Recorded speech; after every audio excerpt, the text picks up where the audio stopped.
அனைவருக்கும் வணக்கம் நண்பர்களே. 31 கோடி குடும்பங்களின் வாழ்வாதாரம். போர் பதற்றம் இந்தியாவுக்கு ஏன் ஆபத்தானது?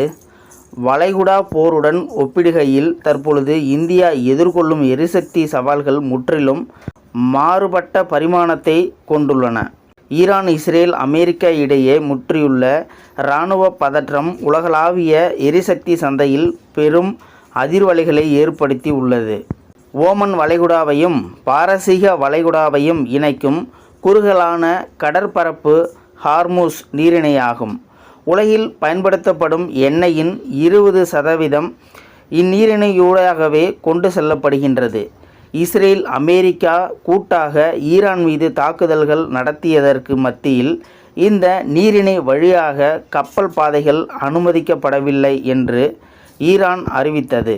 சவுதி அரேபியா, ஈராக்கு, குவைத்து, ஐக்கிய அரபு அமீரகம், ஈரான் ஆகிய நாடுகளின் எண்ணெய் கப்பல்கள் இதன் வழியாகத்தான் வெளிநாடுகளுக்கு செல்ல வேண்டும். இந்தியா இறக்குமதி செய்யும் கச்சா எண்ணெய் மற்றும் சமையல் எரிவாயு எல்பிஜி ஆகியவற்றில் பெரும்பகுதி இந்த பாதை வழியாகத்தான் வருகின்றது. 90% எல்பிஜியும் 30% கச்சா எண்ணெய் விநியோகமும் ஹார்முஸ் நீரிணை பாதை வழியாக நடைபெறுகின்றது. குறிப்பாக கத்தார் நாட்டிலிருந்து இந்தியாவுக்கு வரும் இயற்கை எரிவாயு இந்த நீரிணை வழியாகவே கொண்டு வரப்படுகின்றது. இந்தியா தனது மொத்த எல்பிஜி நுகர்வில் சுமார் 60% இறக்குமதி செய்கின்றது. இந்த இறக்குமதியில் 90% ஹார்முஸ் நீரிணை வழியாகவே நடைபெறுகின்றது. தற்போதைய போர் பதற்றங்களால் விநியோகம் மிக பெரிய அளவில் பாதிக்கப்பட்டுள்ளது. 1990இல் ஈராக், குவைத் மீது படையெடுத்த போது உலகம் இதே போன்ற ஒரு நெருக்கடியை சந்தித்தது. ஆகஸ்ட் 2, 1990 அன்று ஈராக் அதிபர் சதாம் ஹுசேன் அண்டை நாடான குவைத் மீது படையெடுத்தார்.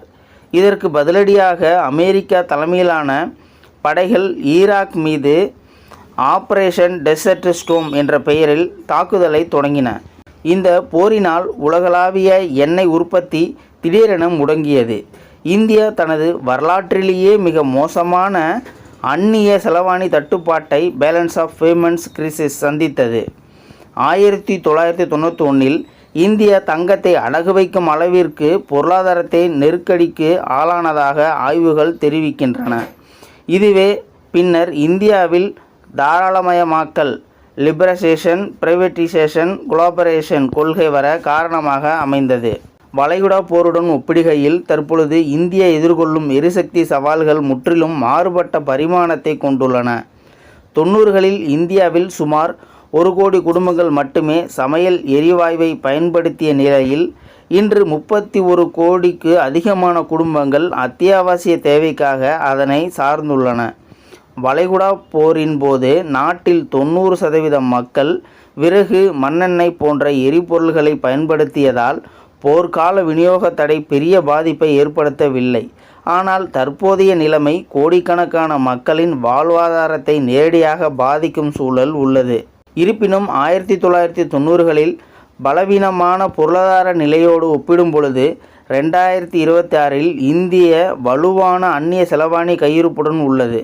தற்போதைய நெருக்கடியை சமாளிக்க உள்நாட்டு எரிவாயு உற்பத்தியை 25% வரை அதிகரிக்க மத்திய அரசு துரித நடவடிக்கைகளை மேற்கொண்டுள்ளது. இது இந்தியாவிற்கு ஒரு பாதுகாப்பு கவசமாக திகழ்கின்றது. இந்த வீடியோ பார்த்துட்டு இருக்கிற நண்பர்களே, இந்த வீடியோ பற்றி உங்களுடைய கருத்துக்களை கீழே இருக்கிற கமெண்ட் செக்ஷனில் மறக்காமல் சொல்லுங்கள். வீடியோ பிடிச்சிருந்தா ஒரு லைக் பண்ணிக்கோங்க. இந்த வீடியோ முடிஞ்ச அளவுக்கு மற்றவங்களுக்கும் ஷேர் பண்ணுங்கள். அப்படியே நம்ம சேனலை சப்ஸ்கிரைப் பண்ணிக்கோங்க. நன்றி, வணக்கம்.